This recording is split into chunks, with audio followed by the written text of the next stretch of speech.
Power ನ್ಯೂಸ್ಗೆ ಸ್ವಾಗತ.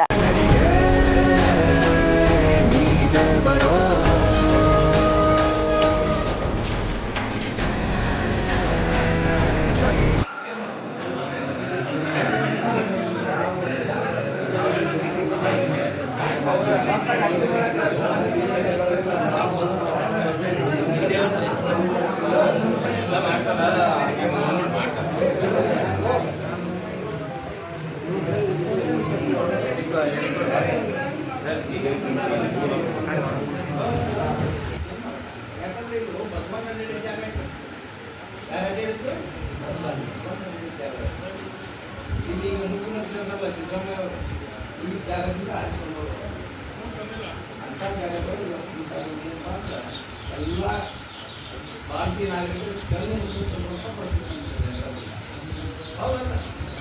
ಎಲ್ಲ ಮಾತು ಕೇಳಿದ್ದಾರೆ, ಗಂಗೆಗಳು ನೀವೇನು ಜಾಗದಲ್ಲಿ ಶಾಶ್ವತ ಪರಿಹಾರ ಕೊಡ್ಬೇಕು. ಹೌದಲ್ಲ, ಅದಕ್ಕೆ ಸರ್ಕಾರ ಶಾಸಕರ ಪ್ರತಿ ಕುಟುಂಬಕ್ಕೆ ಒಂದು 15 ಕುಟುಂಬ ಅದಾವೆ. ಜಮೀನು ಸಾಕಷ್ಟು ಅಂತ ಕೊಟ್ಟ ಒಂದು ಯಶಸ್ವಿ ಆಗೈತೆ. ಈಗ ನೋಡಿ, ಈಗ ಎಲ್ಲ ನಾವು ಸರ್ಕಾರ ರಕ್ಷಣೆ ಏನು ರಕ್ಷಣೆ ಇಲ್ಲ, ಏನೂ ರಕ್ಷಣೆ ಇಲ್ಲ ಅವ್ರಿಗೆ.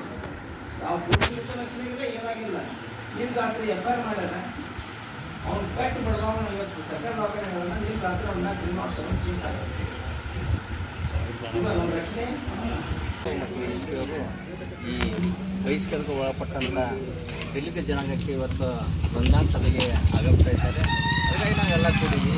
ಅದಕ್ಕೆ ಅದು ಬರೀ ಸಂಧಾನ ಮಾಡೋದ್ರಿಂದ ಆಗ್ತಿಲ್ಲ. ಏನಪ್ಪ ಅಂದರೆ ಇವತ್ತು ನಮ್ಮ 7 ಕುಟುಂಬಗಳು ಈ 14 ಕುಟುಂಬಗಳಾಗಿವೆ. ಅವ್ರದಂಥ ಭೂಮಿ ಇಲ್ಲ, ಅವ್ರದಂಥ ನೆಲೆ ಇಲ್ಲ. ನೆಲೆಯನ್ನು ಕಲ್ಪಿಸ್ಕೊಡ್ಬೇಕು. ಮತ್ತು ಈ ಬಹಿಷ್ಕಾರಕ್ಕೆ ಒಳಗಾದ ಬಹಿಷ್ಕಾರ ಏನು ಯಾರು ಹಾಕ್ಯಾರ ಅವ್ರು ಸಂಪೂರ್ಣವಾಗಿ ಇನ್ನೂವರೆಗೂ ಪೊಲೀಸರು ಅರೆಸ್ಟ್ ಮಾಡಿಲ್ಲ. ಅವ್ರು ಅರೆಸ್ಟ್ ಮಾಡಬೇಕು. ಇನ್ನೂ ಪ್ರಕರಣಗಳನ್ನು ದಾಖಲೆ ಮಾಡಕೊಟ್ಟು ನಾವು ಅವ್ರು ಇನ್ನೂ ದಾಖಲೆ ಮಾಡಿಲ್ಲ.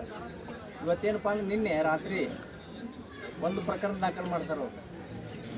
ಆಮೇಲೆ ಊರನವ್ರು ಹೋದ್ಮೇಲೆ ಮತ್ತೊಂದು ಪ್ರಕರಣ ದಾಖಲೆ ಮಾಡ್ತಾರೆ. ಅಂದರೆ ಇದು PSIಯಿಂದ ಇವತ್ತು ಕುಮ್ಮಕ್ಕಿನಿಂದ ಈ ಪ್ರಕರಣ ಆಗೈತಿ. ಅದಕ್ಕಾಗಿ PSI ಇಮಿಡಿಯೇಟಾಗಿ ಅವನ್ನ ಅಮಾನತು ಮಾಡಬೇಕು. PSI ಮಾಡದೇ ಹೋದ್ರಪ್ಪ ಅಂದ್ರೆ ಇವತ್ತು ನಾವು ಜಿಲ್ಲಾಡಳಿತ ವಿರುದ್ಧ ಪ್ರತಿಭಟನೆ ಮಾಡ್ತೀವಿ. ಸಂಘಟನೆ ವತಿಯಿಂದ, ಭೀಮ ಸಂಘಟನೆಯಿಂದ. ಮತ್ತು ಅದಕ್ಕೂ ಮಾಡಿಲ್ಲ ಅಂದ್ರೆ ಬಾಗಲಕೋಟೆ ಉಸ್ತುವಾರಿ ಮಂತ್ರಿ ಆದಂಥ ತಿಮ್ಮಾಪುರ ಅವ್ರ ಮನೆಗೆ ನಾವು ಮುತಿ ಹಾಕುವಂಥ ಹೋರಾಟ ಮಾಡ್ತೀವಿ ಅಂತ ಈ ಸಂದರ್ಭದಲ್ಲಿ